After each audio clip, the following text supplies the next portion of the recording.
Muy buenas noches. ¿Cómo estás, Martín? Bienvenidos. Hola, Germán. ¿Cómo te va? ¿Todo bien? Todo muy bien, todo muy bien. Bueno, fase 3. Fase 3. A ver, es una fase 3 diferente a la fase 3 que conocíamos o que supimos concebir hace algunos meses atrás. Es una fase 3. No hace tanto. No hace tanto. Es una fase 3 un poquito más light, pero a los que afecta, a los que le cierra el negocio, bueno, es una fase dura, es una fase complicada. Lo que se ha visto es mucha menos circulación. Menos circulación. Yo estuve en varios comercios a la mañana y preguntaba puntualmente esta cuestión y bajó la venta en algunos comercios del centro, los que pueden abrir. Hay otros que pueden abrir con esta metodología de take away y demás. Take away. Una palabra que aprendimos también en esta pandemia. Bueno, este era el objetivo. Si hay menos circulación, era uno de los objetivos de descender a fase 3. Sí, vamos a ver cuánto dura. Vamos a ver, porque desde Alsina 65 dicen, esto no sirve para nada. No sirve. Esto no sirve para nada. Pero bueno, si baja el nivel de circulación, por ahí el bicho circula menos. En el si centro nosotros circulamos menos, el bicho circula menos. Te das cuenta enseguida porque hay lugar para estacionar, hoy a la mañana era así.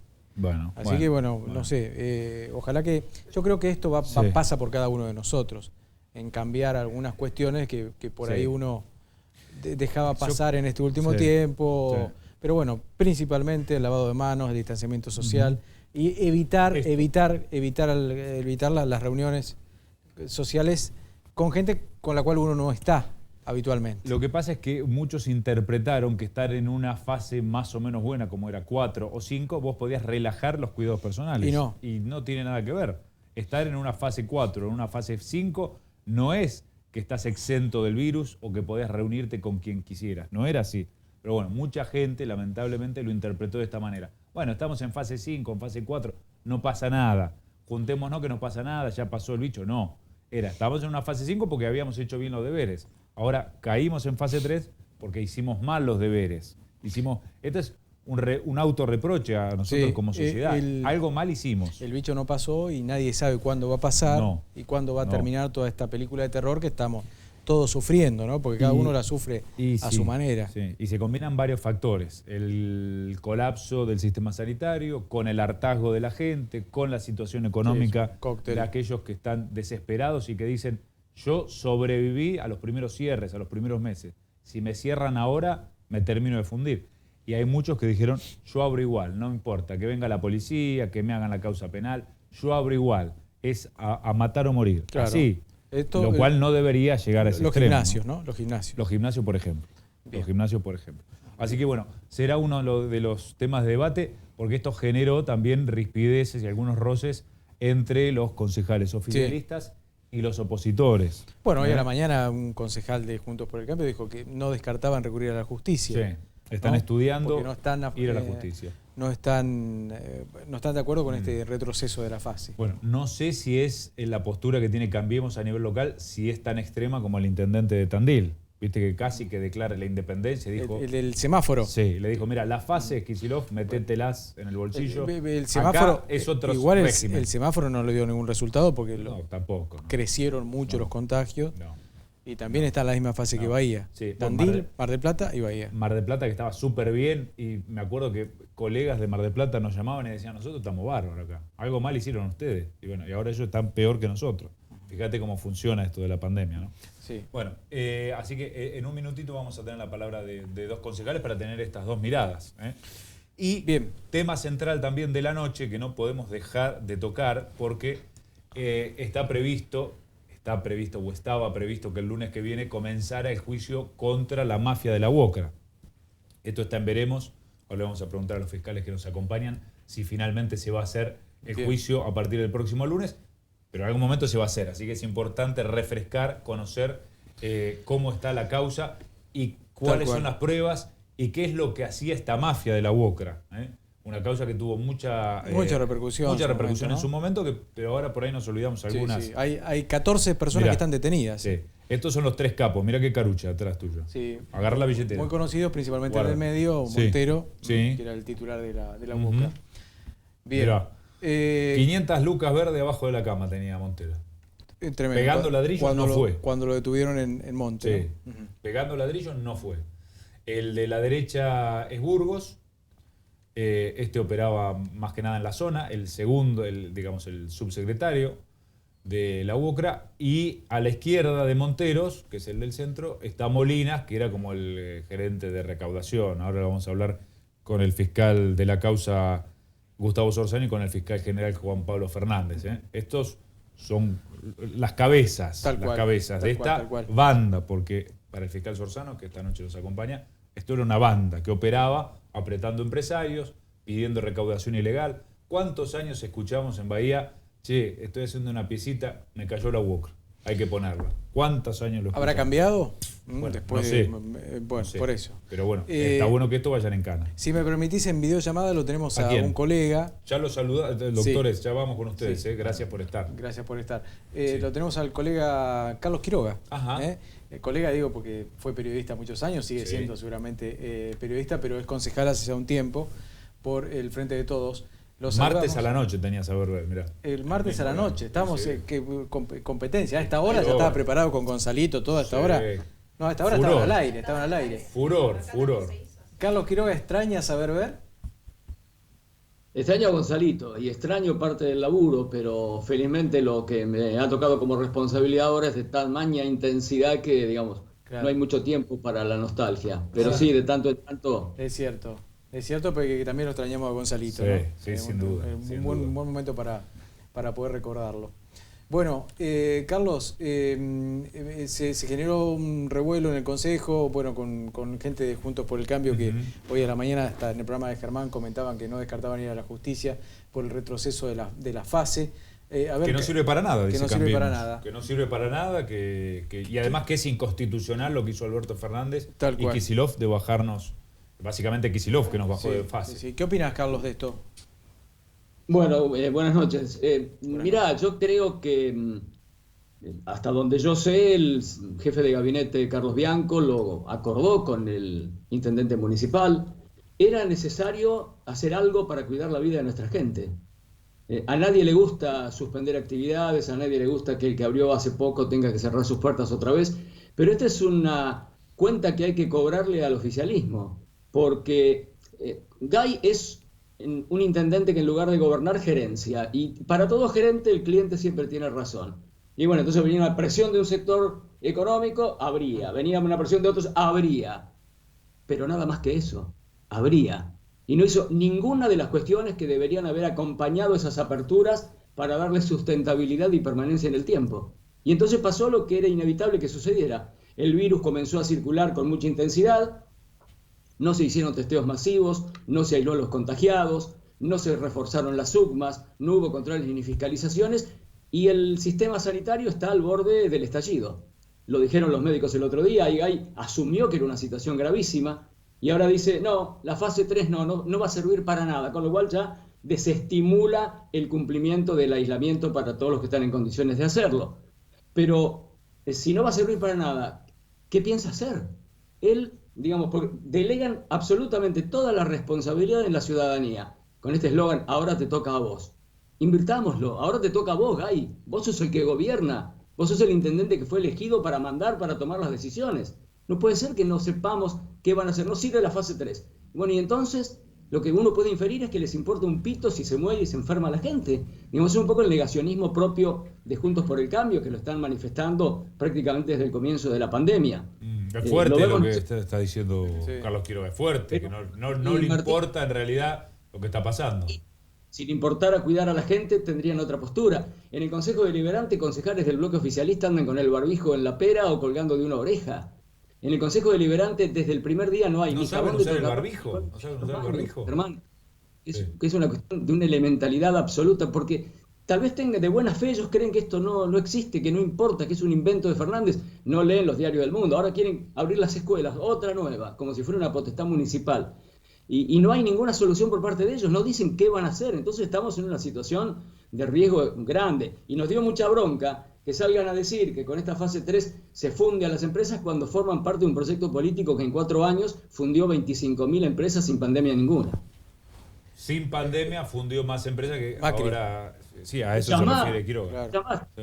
Pero nadie celebra que se fundan. Ojalá estuvieran todos abiertos, pero tampoco va a tener sentido, porque la gente, igual, yo he escuchado quejas de los gastronómicos, de los comerciantes, que la gente no anda. mientras se podía tampoco andaba y no gastaba porque o no tiene recursos o tiene temor. Creo que la mejor respuesta...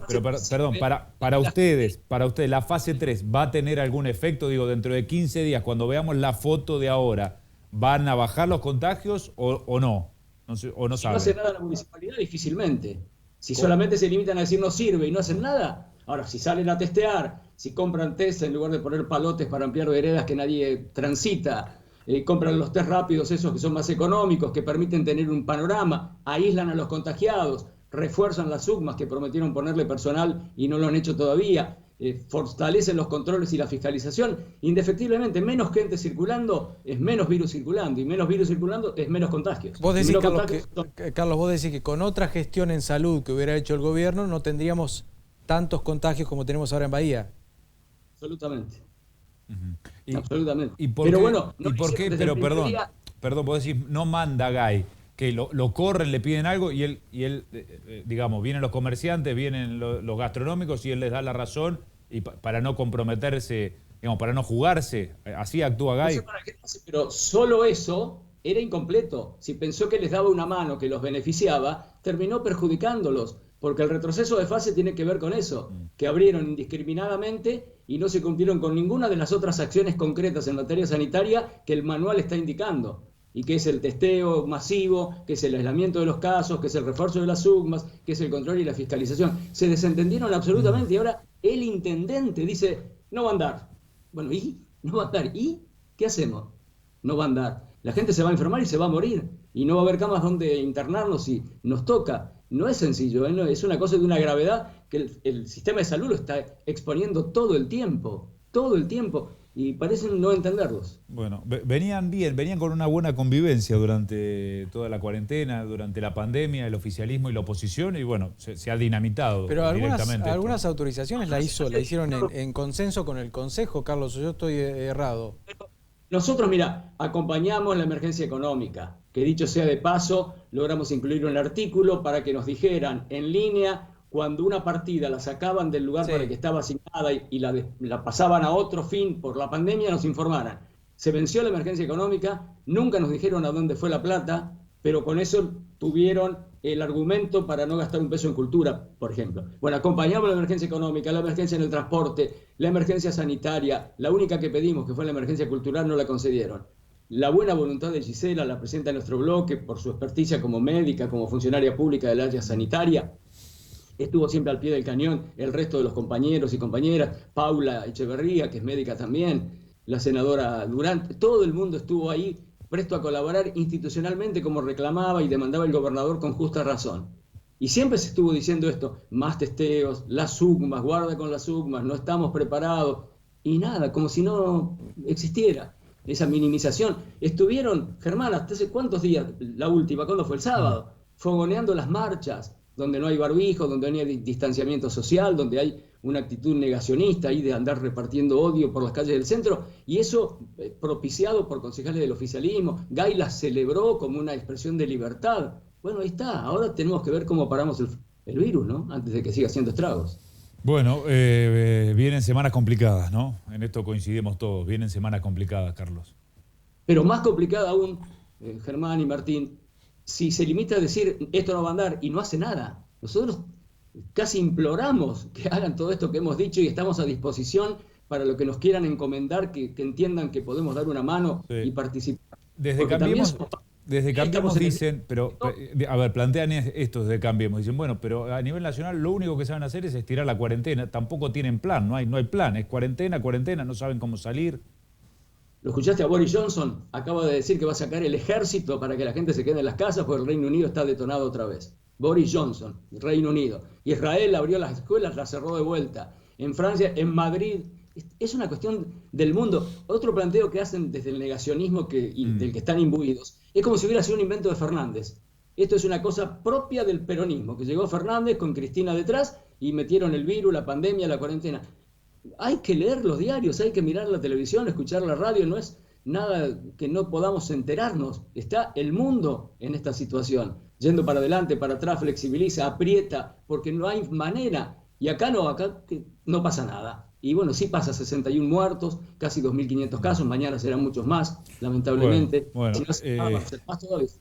La última de mi parte, la cuarentena en marzo, ¿sirvió para, ustedes creen que sirvió eso para acomodar el sistema de salud o que fue muy anticipado, que nos encerramos todos muy rápido y todavía el bicho no estaba circulando como ahora? Bueno, sirvió a nivel del AMBA, por ejemplo, ya se superó el número de camas que había originalmente y merced a lo que se potenció con la apertura de hospitales y el refuerzo de unidades de terapia intensiva, se pudo satisfacer la mayor demanda. Acá se perdió tiempo, las UCMAS nunca estuvieron en las condiciones que debieran haber estado. Se hicieron algunas así medio para mostrar en una foto, pero no tenían personal, no tenían dotación, no la tienen hoy garantizada como para poder funcionar. Acá se desaprovechó. Bueno, gracias Carlos. Gracias, muy amable Carlos. Okay. Bueno. Muy amable, un saludo a los doctores Orzano y Fernández, que algún martes a la noche, a esta hora también, en otros tiempos los hemos tenido. Sí, los habrás tenido ahí en la tele. Muy bien. Muy cordial. Gracias, Carlos. Saludos. Gracias. Bueno. Ahí está, fuerte Quiroga, ¿eh? Muy fuerte, sí. No le importa un pito los muertos acá, y dijo. Sí. Bueno, me gustaría escuchar a un concejal oficialista. Gigliani estuvo en tu programa y también estuvo fuerte, pero no sé tanto como Quiroga. Fuerte, no le importa un pito los muertos. Bueno, nada, tema de debate esto, doctores, ¿eh? Cuando tengamos el concejal oficialista lo ponemos. Bueno, porque es un tema que nos roza a todos, digamos, todos estamos metidos en este marafo. Fíjate que el juicio de la UOCRA, que estaba previsto para el próximo lunes, ahora con fase 3, ¿se hace o no se hace, doctor Sorzano? Buenas noches. ¿Qué tal? Buenas noches. Buenas noches. A ver, el juicio está programado para el día 28 de este mes, ¿no? Ese es el día que comienza el juicio y que va a demandar jornadas de debate por más de un mes. En la medida que el juez a cargo, el doctor Casas, no disponga otra cosa, el juicio va a comenzar el día lunes. Ahora bien, lógicamente, con la realidad que nos toca vivir, le hemos planteado al juez una serie de inconvenientes y problemas que hemos tenido en toda esta etapa previa al debate oral, que nos abocamos a preparar ese juicio. Es decir, citar a los testigos. O sea, los problemas que generó toda, digamos, la situación de pandemia, de cuarentena, digamos, la preparación para la fiscalía de los testigos, por ejemplo. Exactamente. Todos los testigos que van a declarar en el debate oral tienen que ser notificados. Sí. Esos testigos tienen que estar determinados días en el debate. Para facilitar las cosas, nosotros limitamos el número de testigos a lo estrictamente necesario, desistimos de muchos de ellos, pero igualmente el número es un número muy importante. En el caso de la Fiscalía son 117 testigos. Claro. Si sumamos lo de la defensa, estamos hablando alrededor de 250 testigos que van a declarar en ese mes de juicio oral. Y hay gente que no está en Bahía, que se tiene que trasladar, hay todo un movimiento. Con complicaciones como esa. Hay muchas personas que se domicilian en Bahía Blanca, pero hay otras que son en ciudades de la zona e incluso del AMBA, La Plata, Tigre, Quilmes o la propia ciudad de Buenos Aires. ¿Y eso no se puede hacer por videoconferencia? Bueno, ahí está. Ya las notificaciones, la gestión de todas esas notificaciones fue problemática, porque no solo les pedíamos a esos testigos que se notificaran de la resolución y de un día determinado en el cual tenían que comparecer, hicimos un cronograma para facilitar la tarea de recepción de las declaraciones testimoniales, sino también que nos remitieran toda la documentación que determinaba en algunos casos que estaban incluidos en grupos de riesgo. Claro. ¿Y hay muchos en grupos de riesgo? Sí, muchos testigos hay. Nosotros contabilizamos aproximadamente 45 testigos a los notificados al día de hoy.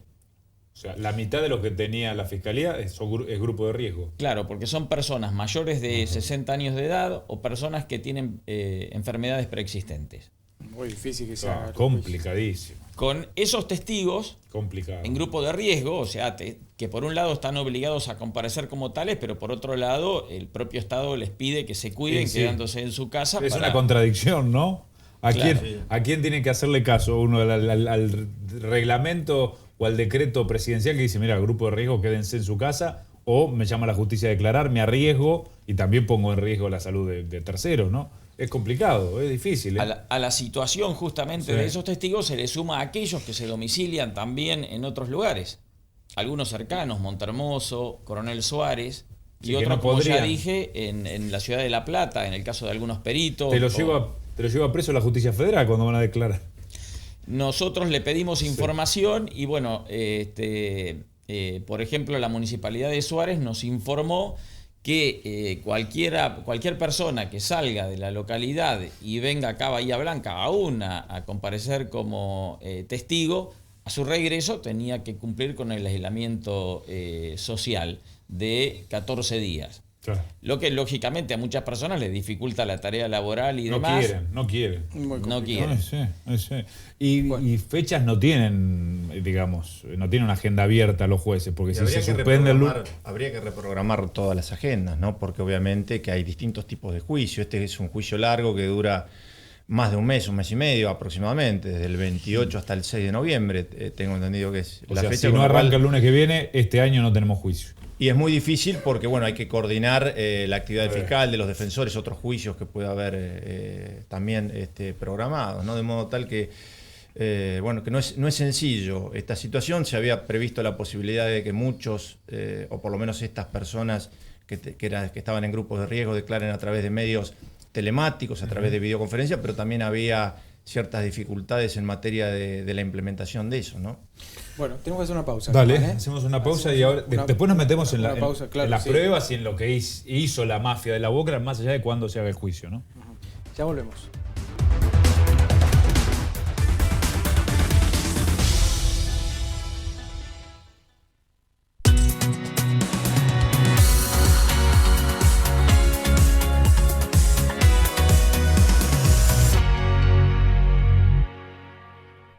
Pasaron meses de aislamiento, de quedarnos en casa para protegernos y cuidarnos. Ahora, más que nunca depende de vos. El tapabocas es uno de los protagonistas para combatir esta lucha contra el COVID-19. Usalo siempre, aún llevando máscara facial. Respetá la distancia con otras personas. Lavate las manos y al salir de casa, no te olvides de llevar tu alcohol al 70%.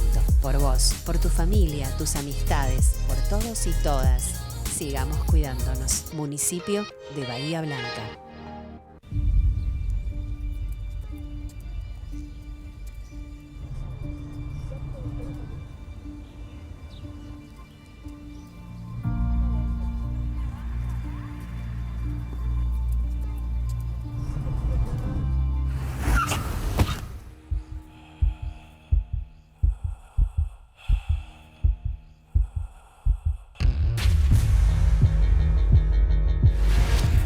En la vida real no hay marcha atrás. Dale al peatón su prioridad.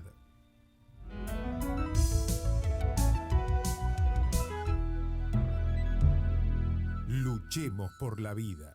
El coronavirus se transmite por el contacto con las manos, los estornudos y la tos. Por eso es importante taparse con el codo cuando tosemos o estornudamos y lavarse muy bien las manos. Lávate bien las manos y muñecas, con mucha agua y mucho jabón. Frótate fuerte palmas, dorso entre los dedos y las uñas. Enjuagate con mucha agua y secate con un paño de papel. Más información en www.bahia.gov.ar/coronavirus. Ordenanza 19.997. Honorable Consejo Deliberante. Somos creadores de nuevos horizontes. La puerta al mundo para los grandes emprendimientos de nuestro país. Consorcio de Gestión del Puerto de Bahía Blanca. Futuro en expansión.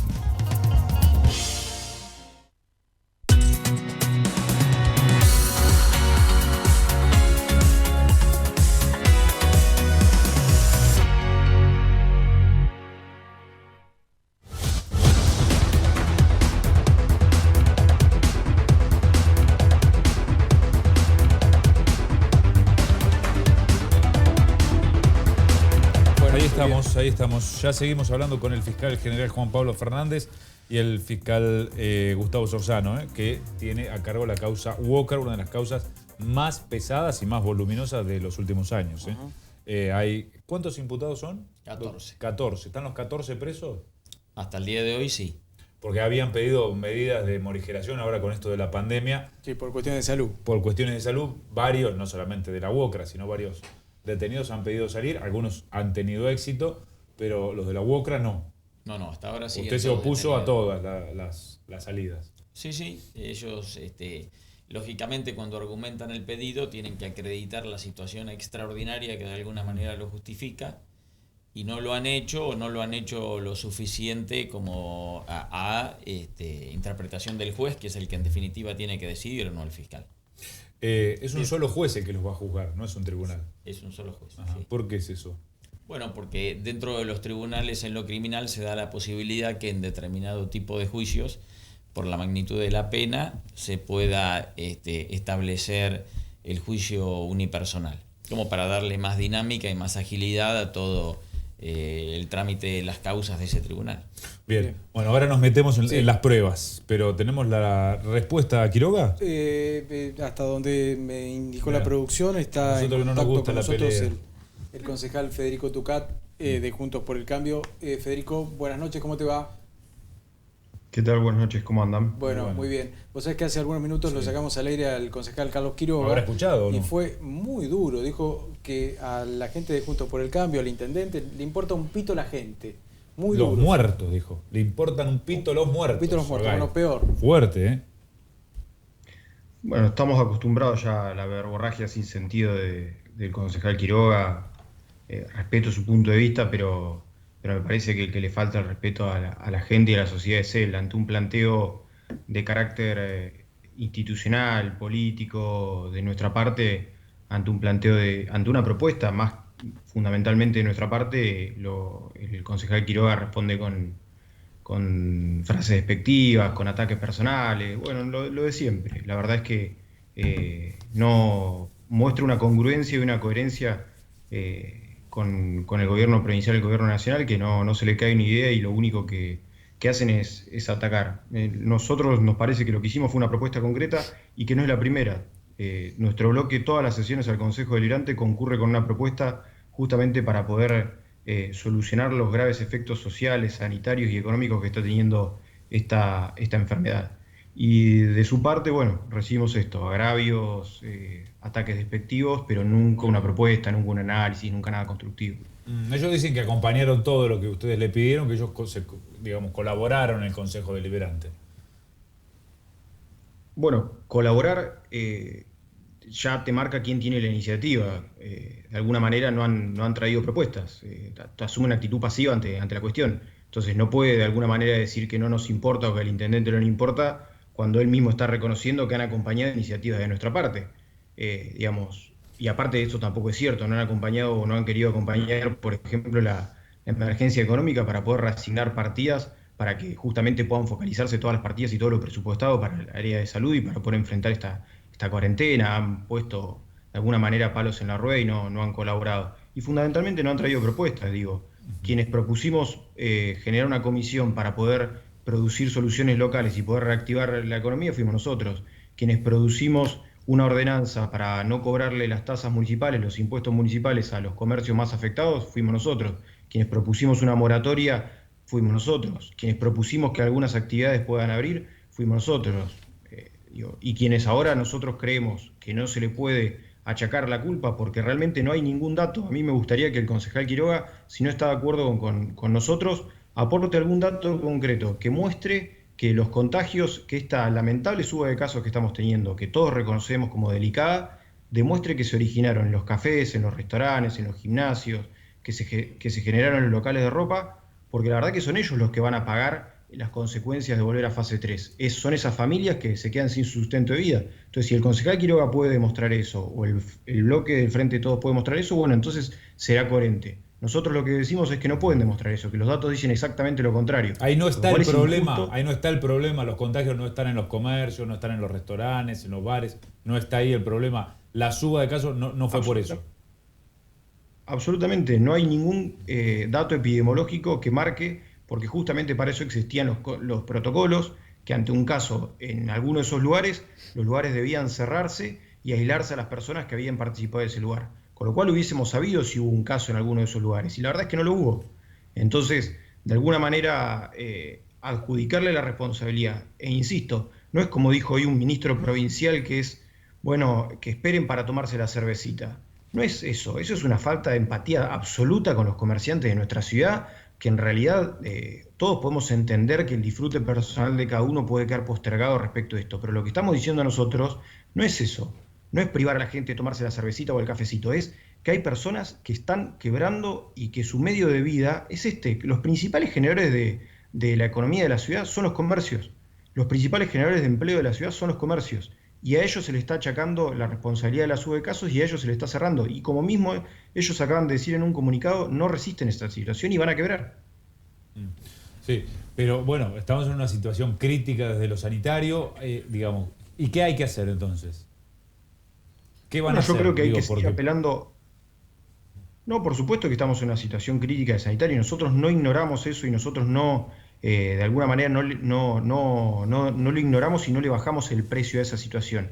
Lo que decimos es que hay que seguir extremando las medidas de cuidado, que hay que seguir invirtiendo en fortalecer el sistema de salud para que no se desborde, pero que no es la solución cerrar los lugares que hasta ahora no han tenido contagios, porque además de tener la crisis sanitaria que estamos teniendo, vamos a tener una peor crisis económica y una peor crisis social. Entonces, la verdad que volver a fase 3 no soluciona absolutamente nada desde el punto de vista sanitario y sí lo complica desde el punto de vista económico y social. Ese es nuestro planteo. ¿Qué hay que hacer? Bueno, nosotros hemos tenido propuestas de ese sentido que ahora parece que se han iluminado y han descubierto. Y te pongo un solo ejemplo. Yo hoy leía que algunos referentes del Frente de Todos reclamaban más testeos. Desde el mes de abril, lo dijo recién, Juntos por el Cambio... Bueno, desde el mes de abril, que Juntos por el Cambio viene reclamando que el gobierno nacional y el gobierno provincial realicen más testeos. Además, criticando que no se compraron anticipadamente los kits y que se perdió un tiempo valiosísimo para la República Argentina en ese sentido. Es más, hubo presentaciones formales en ese sentido y todos los funcionarios del Ministerio de Salud salieron a decir que no era necesario. Con lo cual, esta propuesta que nosotros coincidimos es una propuesta que viene teniendo desde el inicio Juntos por el Cambio y que las consecuencias de que el Estado Nacional lo esté testeando es lo que acaba de pasar hoy. Hoy el total de muertes que se informa oficialmente el Ministerio de Salud corresponden a fallecimientos ocurridos hace 30 días, con lo cual hay una demora en la recolección de los datos y configura una situación realmente gravísima, pero que demuestra que justamente esto que ellos están proponiendo ahora, como descubriendo una novedad, es algo que nosotros veníamos proponiendo con anterioridad. Y por supuesto extremar el pedido a la ciudadanía en que sigamos manteniendo las medidas de cuidado. Pero no se le puede pedir el esfuerzo a las familias que están quebrando y viendo cómo se cierra su negocio. Bueno, Quiroga también fue muy crítico por el tema de las marchas. Dicen, de Cambiemos alientan las marchas, que es un foco de contagio. Fogoneadas por los concejales. Bueno, parece que el doble estándar del concejal se ilumina absolutamente todas las frases que dice. Digamos, cuando el sindicato de camioneros bloqueó... por ejemplo, la planta de Mercado Libre no decían nada, o ayer hubo una marcha de enfermeros con una situación lamentable que ocurrió creo que en la legislatura porteña o en el Palacio de Gobierno local, sí, y tampoco decían nada. Parece que hay marchas buenas y marchas malas. Nosotros creemos que la gente se puede expresar con libertad. No alentábamos esas marchas, lo que decimos es que es justo que la gente quiera poder expresarse, pero por supuesto que alentamos a que se haga con todas las medidas sanitarias correspondientes. Eso, nosotros nunca asumimos una posición irresponsable respecto de eso. Pero la verdad que echarle la culpa a los comerciantes, echarle culpa a la gente que quiere expresarse libremente, bueno, marca una actitud, la verdad, bastante autoritaria de parte del concejal Quiroga. Bueno, nada, yo me pregunto, ¿qué pasa si, porque estamos ahí al borde, si no, ojalá que no, toquemos madera, pero si nos caemos al precipicio y los directores de los hospitales dicen, mira, no tengo más lugar, no tengo más lugar, no tengo más lugar. Colapsa el sistema. ¿Qué hacemos? Creo que tenemos que seguir trabajando en conjunto en ese sentido. De hecho, nosotros en nuestro comunicado lo marcamos. Debe generarse todos los lazos junto con región sanitaria, junto con los directores de los hospitales, como se viene haciendo, para poder priorizar todas las medidas. Debe también, como lo venimos marcando desde el inicio de la cuarentena, quien tiene la responsabilidad de generar los controles, que es la Policía de la Provincia de Buenos Aires, porque así lo establece el decreto, debe también generar estrategias en ese sentido. Nosotros criticamos la falta de control que estaba haciendo la Policía, que es quien el decreto nacional establece que tiene que hacerlo. Sí, marean un poco a la gente, concejal, marean, porque ayer se dijo, no vamos a pedir permiso de circulación. Después a la tarde se dijo que sí. Hoy el comisario Beso dijo no, porque es muy difícil, o sea... la gente la enloquecen y después dicen, no, es la municipalidad la que tiene que ir a controlar los comercios. Y después dicen, no, es la policía. Y la policía dice, no, nosotros clausurar no clausuramos, a lo sumo hacemos una causa penal. También a la gente no le baja claro el mensaje. No le baja claro. Creo que ahí está sentado Juan Pablo Fernández y él puede también ayudarme con esto. El segundo decreto establece muy claramente que el 105 o 205 del Código Penal, que es el que justamente estipula la autoridad de control, la autoridad de aplicación de ello es la Policía de la Provincia de Buenos Aires y la Policía Federal. No tiene un órgano municipal como puede ser fiscalización la capacidad de poder aplicar una norma del Código Penal que le cede esas facultades a la Policía de la Provincia de Buenos Aires y a la Policía Federal. Lo dice muy claramente el decreto. Con lo cual, quien haya dicho que la responsabilidad de aplicar el código, o este artículo particularmente del Código Penal, es de la municipalidad, creo que lo que está haciendo es desentendiéndose de sus funciones. Bueno, así que solamente la policía puede controlar, el municipio no tiene potestad. El municipio puede colaborar, puede coordinar, pero están muy definidas quienes tienen las potestades. Y esto no lo digo para sacarnos el peso de encima. Lo que digo es, sigamos trabajando en conjunto para que eso funcione. Pero no podemos culpar de esto a los comerciantes, a los gastronómicos, a los dueños de los cafés, a los dueños de los gimnasios que tan mal la están pasando. Y como bien vos dices una palabra recién, Germán, que es clave. Incertidumbre, marean a la gente. También la marea a los dueños de estos lugares, a los dueños de estos comercios que dan trabajo, que ven su sustento de vida, que los abran, que los cierren, que no les den término, que no les digan claramente hacia dónde tienen que ir. Esa incertidumbre se traduce en angustia y fundamentalmente se traduce en esta crisis económica y social que estamos viviendo y que para nosotros no es el camino. Gracias, concejal. Gracias, muy amable. Muchas gracias a ustedes. Bueno, nada, complicado, Está difícil la situación. No sé, le tiró una pregunta al concejal por el artículo 205, no sé si quiere... ¿Quieren responder algo así? No. En líneas generales. Un delito federal. Es un delito federal, por supuesto. La violación de la cuarentena sería. Sí, por supuesto. Y también la función policial, ¿no? De mantener el orden. Y si se ve que está cometiendo un delito alguna persona, bueno, debe aprenderlo y ponerlo a disposición de la autoridad judicial competente, que es la justicia federal. Hoy un funcionario judicial federal me dijo, estamos viendo, no sé si el 205 es federal. Algunos creemos que puede ser competencia provincial. Solo de la policía. Sí, no, digamos, de competencia judicial provincial. Está claro que esto es federal. Tirar el fardo. No es que el 205 en general. Todo lo que tiene que ver con la reglamentación producto de disposiciones del Poder Ejecutivo Nacional es federal porque está la nación interesada en eso, cuando que es el Poder Ejecutivo Nacional. Por medio. Sí. Correcto. Pero de la nación. Y si por lo tanto, decreto de Kicillof. Sí, bueno, pero ahí en ese caso es el gobernador. Se basa en lo nacional. Se basa en lo nacional, pasa a ser un agente del gobierno nacional, el gobernador. Por lo tanto, eso sigue manteniendo la cuestión federal. Bueno, a ver, doctor Sorzano, ¿qué hacía la banda de la UOCRA? ¿Cuál era la operatoria de la banda de la UOCRA? Sí, básicamente... Explicándolo fácil, para que la gente lo entienda. Hace un momento hizo referencia a la palabra apriete. Bueno, hacían básicamente eso, apretaban a personas del gremio de la construcción, de la industria de la construcción que realizaban obras para obtener sumas de dinero o obtener algún otro tipo de beneficios. Esos aprietes, lógicamente, aquellas personas a los cuales iban dirigidos esos aprietes, se los amenazaba con detener la actividad económica que realizaban, detener la obra. ¿Y cómo hacían esto? A través de lo que ellos llamaban asambleas informativas, que eran piquetes que se realizaban en la obra, que impedían que aquellos trabajadores que querían seguir trabajando no lo pudieran hacer, que evitaban o impedían el ingreso y egreso de personas y vehículos de la misma. O sea, se hacía realmente imposible seguir adelante la obra. Como consecuencia de esto había... Y el fin era recaudar, claro. La recaudación ilegal. Sí, tal cual. Como consecuencia de esto, al no poderse llevar adelante la obra, no se cumplían los plazos para la entrega de las mismas y generaba perjuicios económicos. Había que pagar a los proveedores, había que pagar la mano de obra y demás por obras que estaban detenidas y que no se podían llevar adelante. Entonces convenía a muchos, entre comillas. Claro, cedían. Cedían porque terminaban arreglando porque si no perdían más plata. Exactamente, cedían y pagaban a personas que conocen muy bien toda la actividad de la construcción y saben que de pronto terminaba siendo más barato para el empresario de la construcción pagar que tener una obra detenida. ¿En las obras había un porcentaje que era destinado a este tipo de maniobras? ¿En el total del presupuesto?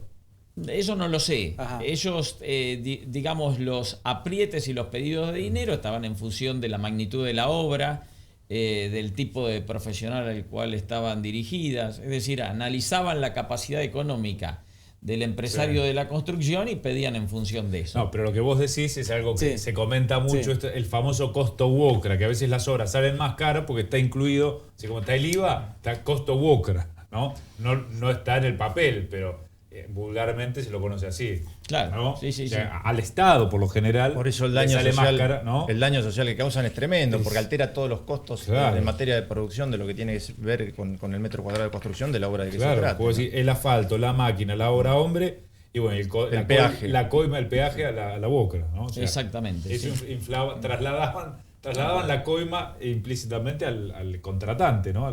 Al Estado, que muchas veces era el Estado, ¿no? Porque muchas de estas empresas trabajaban con el Estado, la mayoría son obras públicas. Muchas de estas empresas sí trabajaban con el Estado y lógicamente ese costo lo tenían en cuenta. Incluso no solo era... o sea, iban por las buenas primero, o sea, dicen, te paro la obra, tipo paro, y si no, iban por las malas también. Sí, lógicamente. Claro. A ver, cualquier alteración de la actividad económica que uno realice es inaceptable. Y más que llegó un momento... por las buenas sin violencia, al principio sin violencia, pero hubo episodios de violencia también. Sí, ellos tenían una metodología que se repite en casi todos las personas que han venido a declarar. Generalmente visitaban la obra, lo citaban a la sede de la WOCRA y hasta ahí el vínculo era amable. En la sede de la WOCRA realizaban una reunión y en determinado momento de esa reunión aparecía el pedido de dinero. Con estos 3 muñecos, estos son los principales. Mirá, estos 3 adentro de la boca te agarraban. Te digo, se te caen las medias, Sí. Y ahí le pedían la coima. Y ponían la música alta, como en las películas, para no escuchar el pedido de coima, ¿no? Algo así.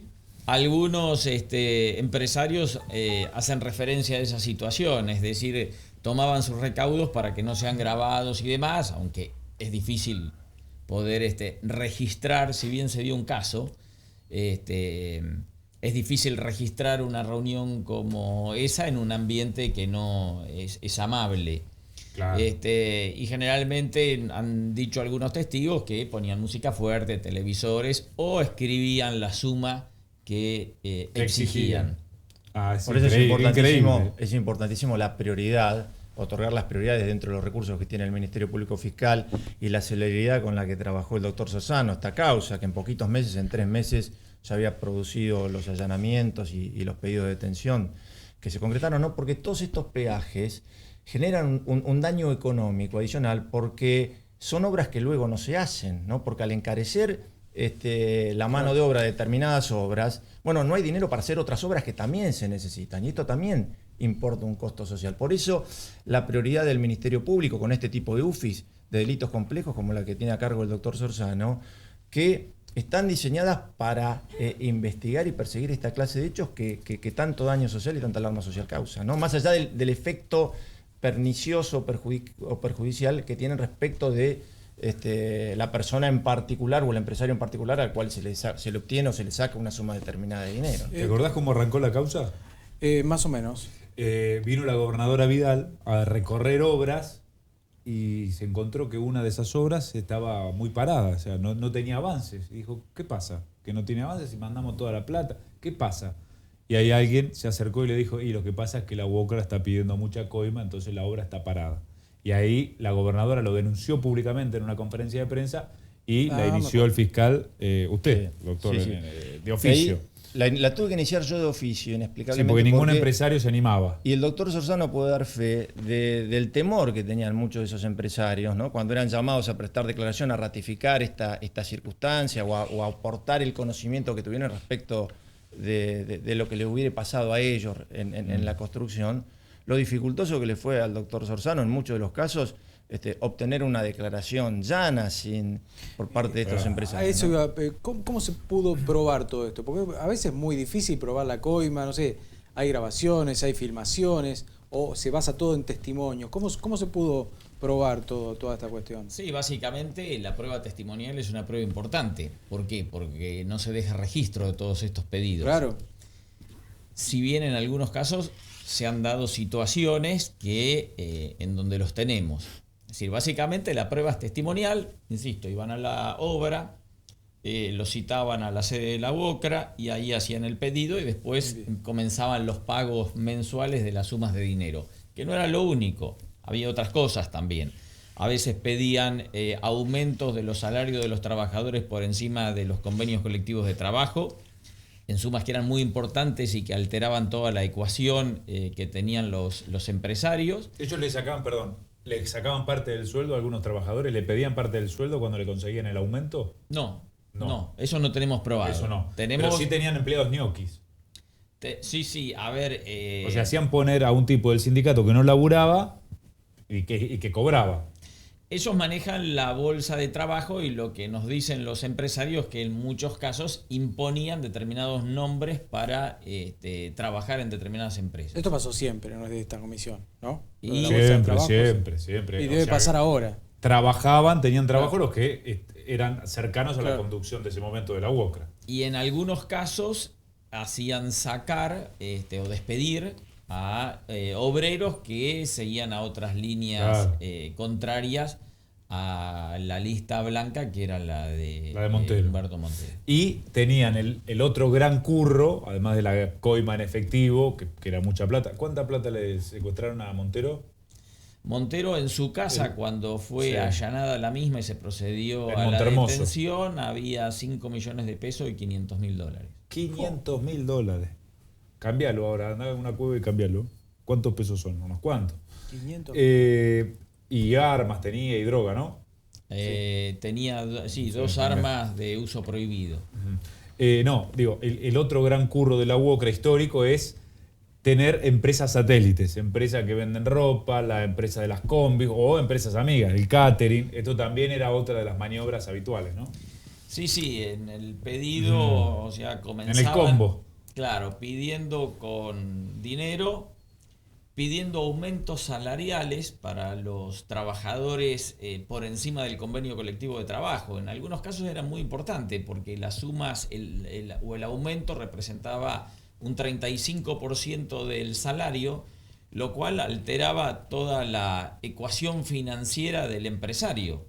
Muchas no son grandes empresas, son empresas chicas que tienen 10 empleados, que se manejan con lo justo, y veían que tenían que pagar por cada uno de ellos hasta un 35% más. Y se han dado casos que formalizaban ese aumento en acuerdos que se celebraban en el Ministerio de Trabajo, y en esos acuerdos no solo disponían el aumento salarial, sino también la exigencia de determinados servicios a los trabajadores, como por ejemplo el de transporte. Claro, el de las combis, ¿no? Burgos tenía muchas combis, claro. Su familia tenía combis. No, era el señor Montero. La familia de Montero. La esposa, ¿no? Una empresa de combis. Sí. ¿Cuál era esa? ¿Flor de Lirio? Flor del Lirio, sí. Flor de Lirio. Y tenían empresas de transporte. ¿Hay testaferros? ¿Se han detectado o esa es la segunda causa, UOCRA? Es la segunda causa, pero quedó acreditado que esas empresas de las que estamos hablando pertenecen a familiares de Burgos y de Montero. Claro. Las esposas o los hijos de ellos son los titulares de esas sociedades que realizaban este tipo de servicios. Entonces se imponían o los baños químicos o el transporte del personal, o determinado tipo de necesidades en cuanto a la vestimenta y demás, y después exigían que se compraran o se prestara el servicio por esas empresas.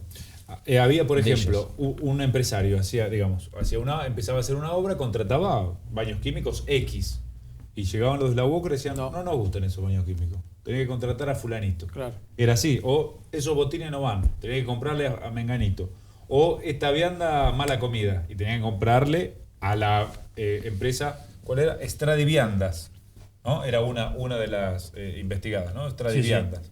Acá tengo los nombres. Brenda Rosales, ¿quién es? Bueno, Stradivianda, Flor de Lirio, bueno, gente relacionada a toda la UOCRA, ¿no? Sí, era así el circo, bien armado el circo. ¿Y cómo se los va a jugar? ¿Una asociación ilícita? ¿Cuánta pena se le puede pedir o cómo pueden ser condenados? A ver, nosotros una anticipación aproximada. Sí, nosotros entendemos que funcionaban como una asociación ilícita, tenían una estructura piramidal. Monteros y Burgos eran los jefes de esa asociación ilícita. Después había un grupo de personas muy cercana a estos dos jefes que de alguna manera manejaban determinados territorios o sectores de la ciudad o de la zona. Y en la base de la pirámide estaban los delegados de obra que respondían a Burgos y a Monteros y que lógicamente realizaban su tarea en determinadas obras de envergadura con mucho personal, donde ellos representaban los intereses de este grupo que integraba la asociación ilícita. Sí, el mínimo de la asociación ilícita son 5 años para los jefes y organizadores. Pero lo que hay que tener en cuenta aquí que es asociación ilícita en concurso real con más de 30 hechos de extorsión, que también son 5 años cada hecho de extorsión. Con lo cual, se suma. el máximo resultante es la suma de todos los máximos. Con lo cual las penas que se pueden llegar a enfrentar son penas altas, considerables, ¿no? Y el fiscal Sosano debe pedir penas altas, así que estamos hablando no de la mínima, seguramente. No de la mínima. Estaba mirando la flotilla, las Mercedes-Benz que tenían. Furgones, todo esto lo compraron justamente para hacer los traslados, ¿no? Para garantizarse el tema de los traslados. Qué bárbaro. Y propiedades también, muchas propiedades, Monteros. Sí, se determinó que tenía propiedades, incluso, en Montermoso, donde fue detenido y demás. Todo eso que está inhibido, los vehículos, todas las camionetas, ¿todo eso está secuestrado? Se han dispuesto medidas cautelares como son la inhibición general de bienes o los embargos de todos esos bienes, ¿no? Están registrados. Bienes muy importantes. Habría que analizar también la posibilidad de lavado de activos, ¿no? Que es federal. Respecto a esto. Habría que analizar también al final de este caso la existencia de posible lavado de activos respecto de todo este capital, ¿no? que habían acumulado a lo largo del tiempo con toda esta cantidad de delitos. Teníamos me acuerdo, no la tenemos ahora, pero teníamos la imagen de la primera casa de Montero y después de todas las propiedades y de todos los bienes y todo el dinero, ¿no? Que acumuló. ¿Cuántos años estuvo al frente de la UOCRA? O con toda esta metodología que contamos, que es bastante aceitada más allá de alguna cuestión burda. ¿Cuántos años? Él comienza en el 2010. 2010, 2010, le fue bien. Claro. Le fue bien. No sé si tenemos un video, uno de los, estaba en la clandestinidad, no se había entregado, uno de las manos derechas de Humberto Monteros, que es de apellido Molina, antes de entregarse grabó este video.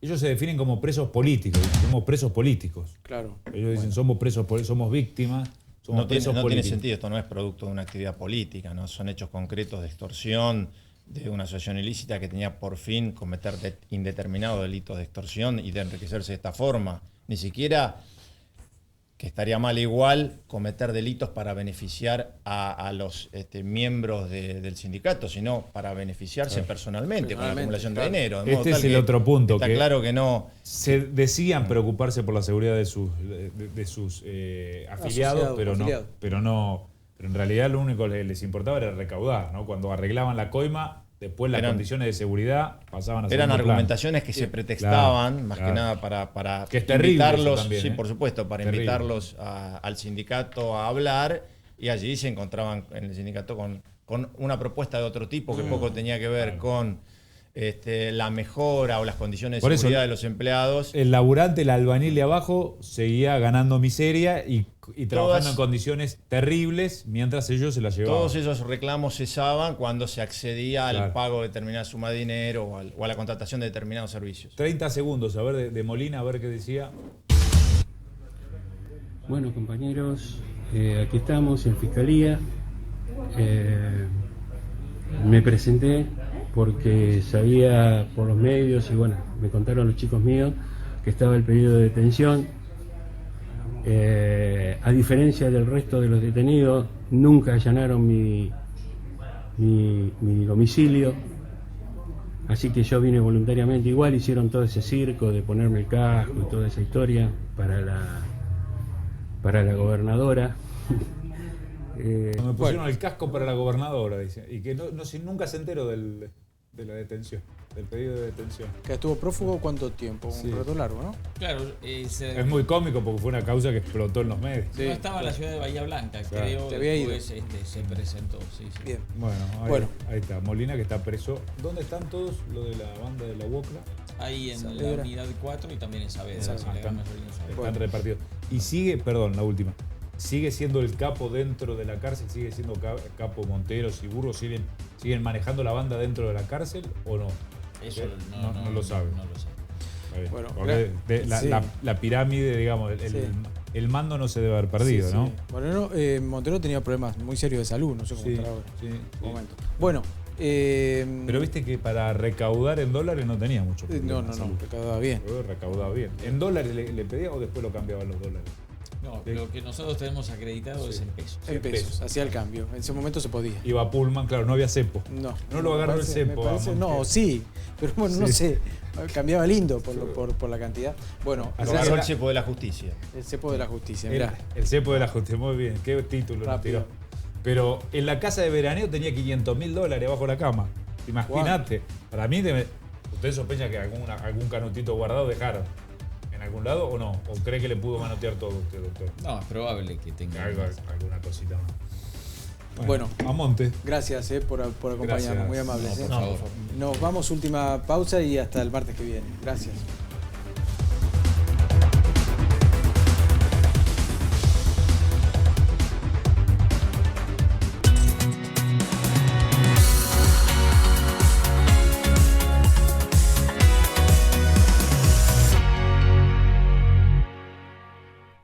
Pasaron meses de aislamiento, de quedarnos en casa para protegernos y cuidarnos. Ahora, más que nunca depende de vos. El tapabocas es uno de los protagonistas para combatir esta lucha contra el COVID-19. Úsalo siempre, aún llevando máscara facial. Respetá la distancia con otras personas. Lavate las manos y al salir de casa, no te olvides de llevar tu alcohol al 70%. Por vos, por tu familia, tus amistades, por todos y todas. Sigamos cuidándonos. Municipio de Bahía Blanca.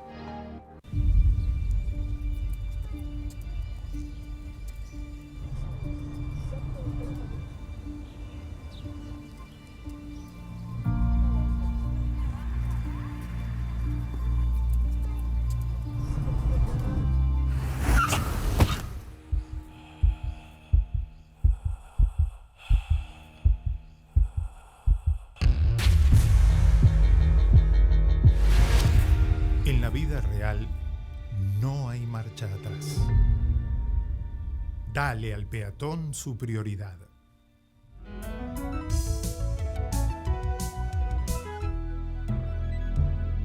Luchemos por la vida. El coronavirus se transmite por el contacto con las manos, los estornudos y la tos. Por eso, es importante taparse con el codo cuando tosemos o estornudamos y lavarse muy bien las manos. Lávate bien las manos y muñecas, con mucha agua y mucho jabón.